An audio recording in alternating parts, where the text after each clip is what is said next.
to Swim. I am so glad to see you guys today. It's been a minute. I've been dealing with some severe back pain for nearly a month, and it just kind of messes up my plans and kind of cramps my style. But now we're here and we're back, and we're going to grab Marti.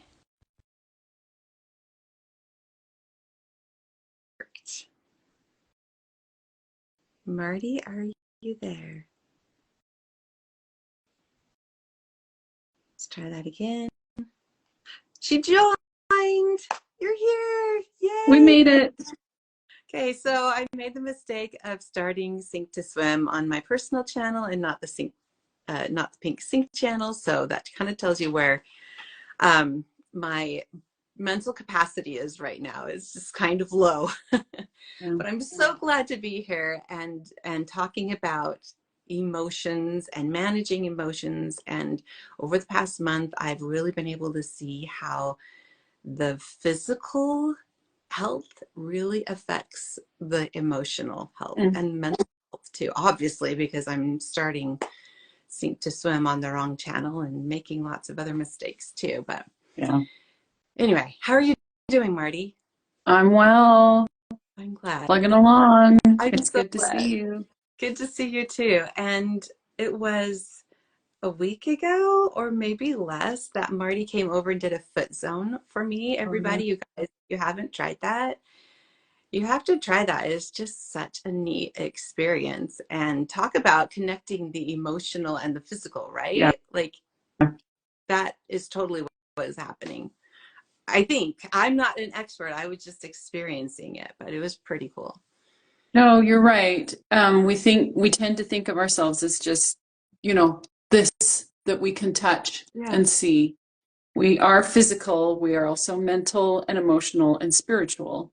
And those are more intertwined and layered than we tend to think. I love that. We try to, oh, this is my spiritual life. This is my spiritual experience. It's over here. This is my physical experience. It's over here. They're not compartmentalized. They're all like this. And so, a foot zone helps work on all of those and helps, untangle how they're affecting each other. I love it. Thank you. And she gave me some good assignments to work on that are helping me. So thank you, Marti.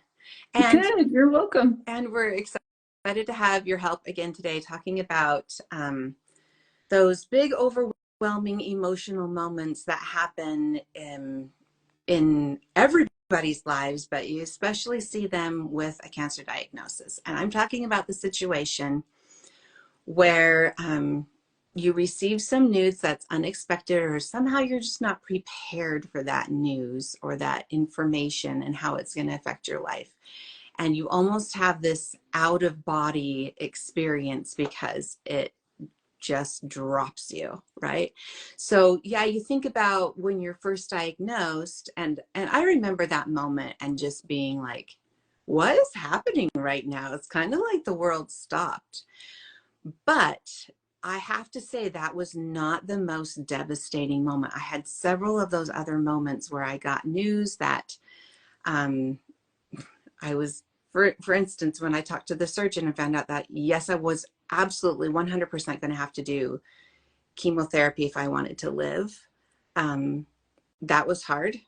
And then when I met with my oncologist a few weeks, maybe the next week, and he told me that, no, it wasn't just going to be a few months of chemo. It was going to be a good 5 months. And then the next time I met with my oncologist, he told me it wasn't just going to be one type of chemo. It was going to be the red devil, and that's really harsh. And it was just like the doors kept opening and revealing more and more crazy stuff. But I just have to say, the one that sticks with me probably the most was, I was by myself, first of all, and it was right after my double mastectomy.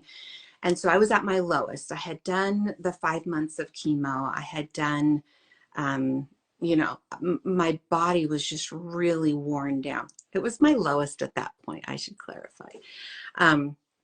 And I had done the mastectomy. My body was so worn out and trying to heal from all of the trauma that I had experienced. And after the surgery, we were waiting for the news of whether or not the chemo had taken care of the entire tumor. Okay. We were pretty sure that my cancer had not spread to my lymph nodes, which is a huge miracle. We were super thrilled with that. But what we weren't sure is if it had taken care of my 4.7 centimeter tumor in my breast. And we were waiting for that news. I had to get right back into chemo after this surgery, and I didn't get much time to recover. So my husband was like, you know, we don't have the news yet. Dropped me off first thing Monday morning at the oncologist.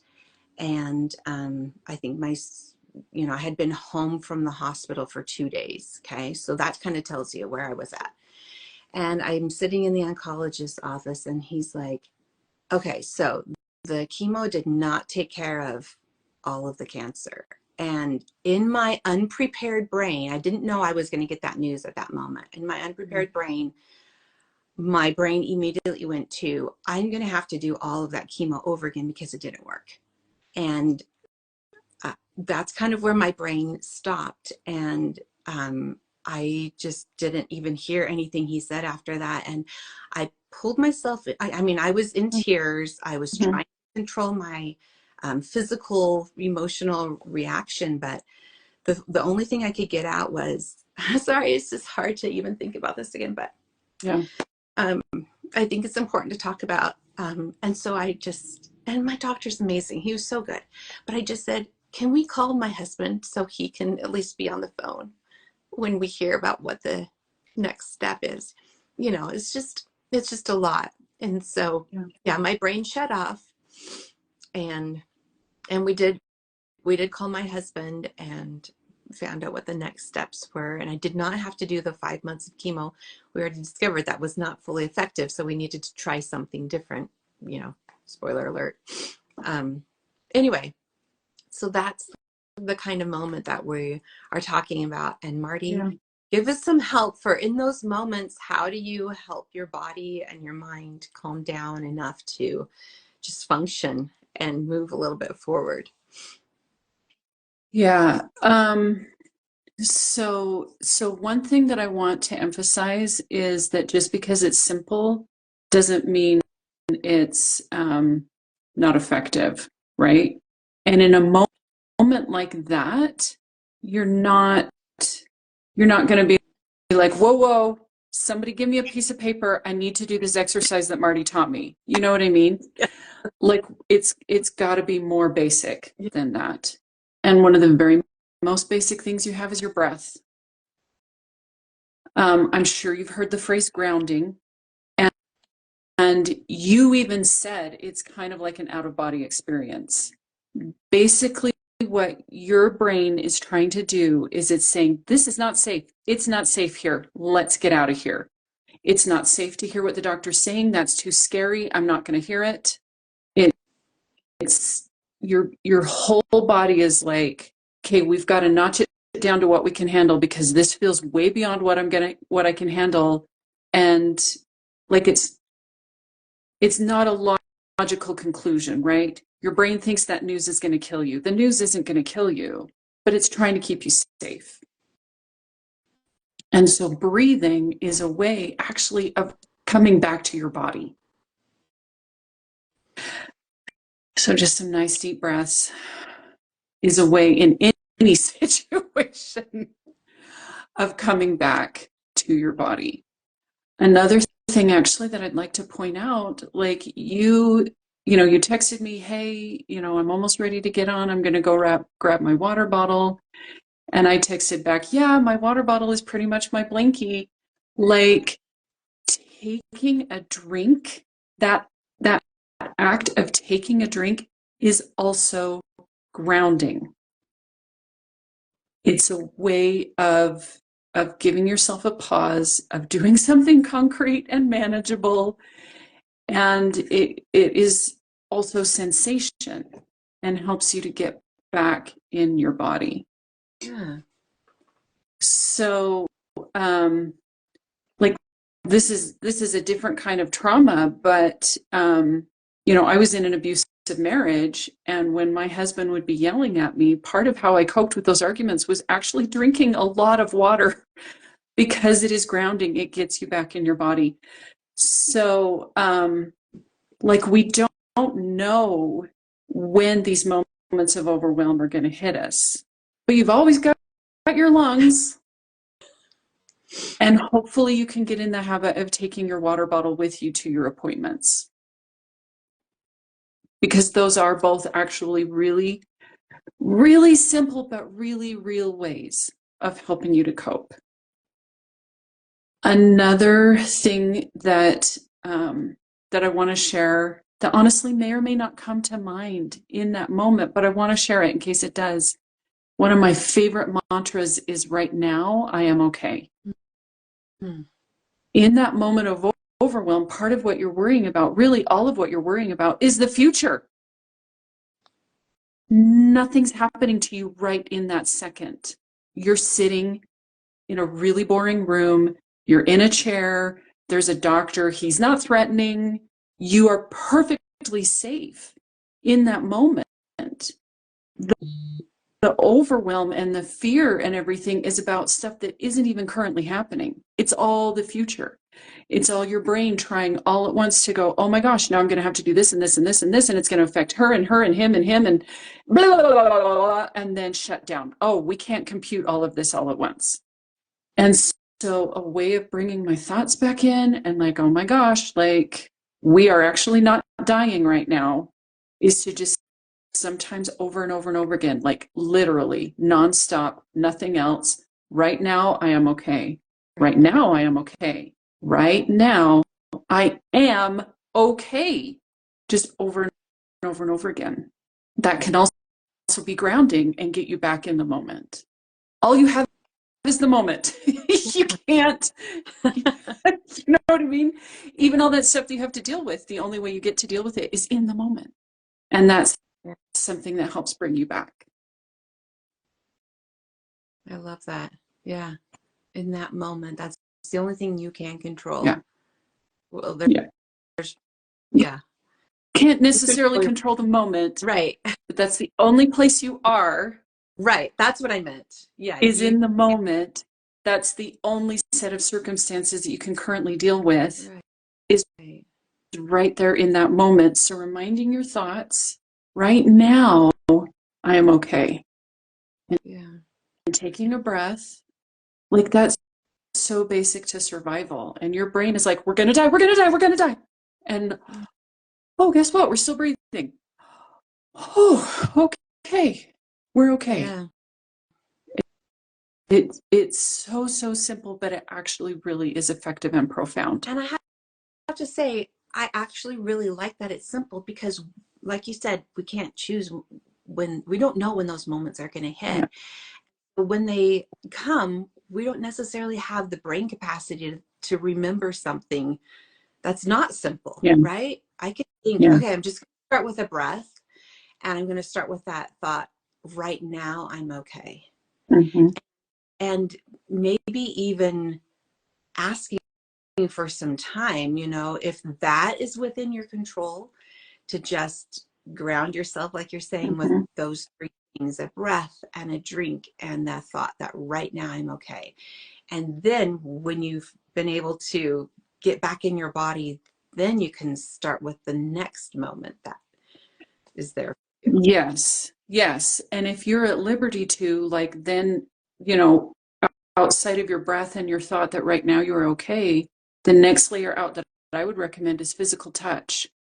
If you have somebody there with you. Last summer, when my doctor was concerned that I had cancer, and he was like, these are all the 50 million scans you're going to go have. Mm-hmm. That, that moment, that freaked me out. Mm-hmm. And I was by myself. And the first thing I did was actually go find, I drove to work. I was working at a spa at the time. I didn't want to talk to my family about it. I didn't want to deal with their freak out either. Right. You know what I mean? The first thing I did was drive to where there were just trusted acquaintances They weren't even close friends. It's not like I turned to my best friend, just trusted acquaintances. And I walked in and I was like, I need a hug. And so physical touch, whether it's, they use the phrase the comfort of strangers. Like sometimes it's easier to be open with somebody that doesn't know us super well. True. They could be there and give me a hug, and it was just about me. They don't care if I drop out of their lives, right? I'm not that big of a part of it. For reals, like real talk.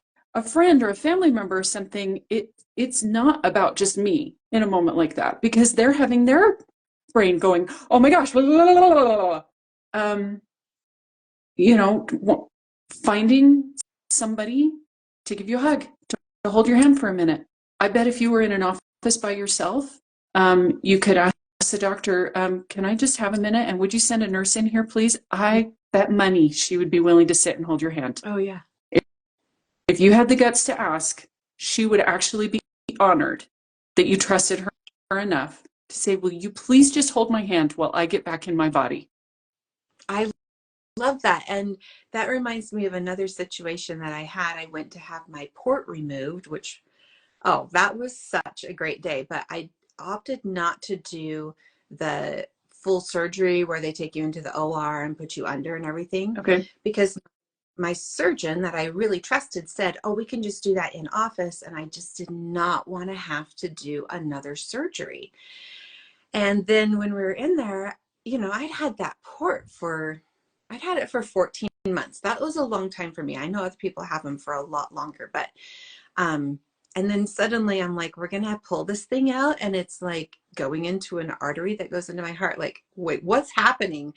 And I was suddenly really nervous about this, even though I was so excited. Yeah.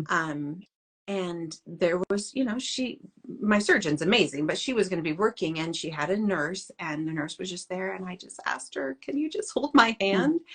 Mm-hmm. And I know what you're talking about. That just gave me something else to focus on, some kind of feeling to focus on. And that was really helpful. I didn't know that. It was kind of a newer nurse. But yeah, that totally helped me. So yeah, comfort of strangers is a great thing. Yeah.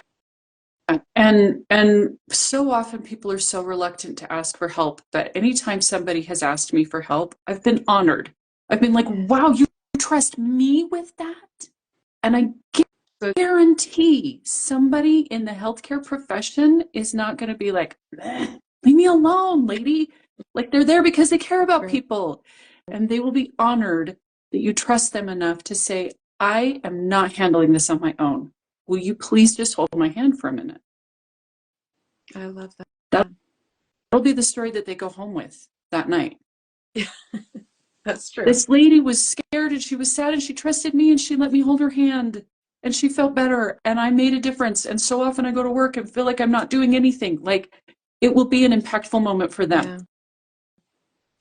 Okay. So it's okay to be vulnerable. And I think that brings us kind of full circle almost to Pink Sync. Like, I think going through these experiences makes us a little bit more sensitive to other people going through these situations. We can kind of spot that deer in the headlights feeling, or maybe we hear about somebody receiving a diagnosis or bad news and you're like, I have been there. And I know that right now they probably don't need a casserole, or I don't know, they probably need a lot. Okay, they probably need a casserole, but probably what they need is somebody to just be there and help them get through that moment and help them remember to breathe and take a drink and remember that right now at this moment I'm okay, and then to reach out and get that physical hug, which is so extremely helpful. Like, even while I've been dealing with this back pain, sometimes I just tell my husband, I'm not around a lot of people because I can't even walk very far. I can't even walk down to get my mail right now. Okay. So I'm not around people, but like, sometimes I'll just tell my husband, can you just give me a hug? Laying in bed I'm like, I know as soon as I stand up, it's going to hit me and I will have time. Can you just give me a hug and give me that strength that I need, to deal with this another day, Anyway, this has been fantastic. Okay. So if we can go just a titchy bit longer, that Yeah, also comes back to the self-compassion part. totally. Because yes, when we have people around us, we need that hug. I also spend a lot of the day by myself. You have always got you, no matter where you are, no matter what's going on, you've always got you. And so sometimes I have like hugged myself. I know it's a hard day, sweetheart. It's okay. I love you. I'm not dissing on getting that hug from your husband, but also, you we've talked about the self-compassion. We've talked about touching our own face. You can do it, honey. I love you. You're so great. Do that too. Yep. I have used a lot of your tricks lately, like going in to get my cortisone shots, and I was really scared. They're poking into my spine. The first time I was just so miserable in pain. I was not even fully aware of what was going on. Mm, Um, Second time I was a lot more aware, and I was totally using the Marty Grant help. I was telling myself, you can do this, you're okay, and doing the breathing and telling myself, you've done hard things, you're going to be okay. I mm, know this is free. You can do this. So I just really appreciate you. And I appreciate everybody that's in our community and mhm. helping each other and empathizing. And I think that we all go through hard things. Everybody, you're not going to get through life without going through something, many things probably that are really difficult. But one of the things that we can do with that is turn to other people and empathize and be there for them. Absolutely.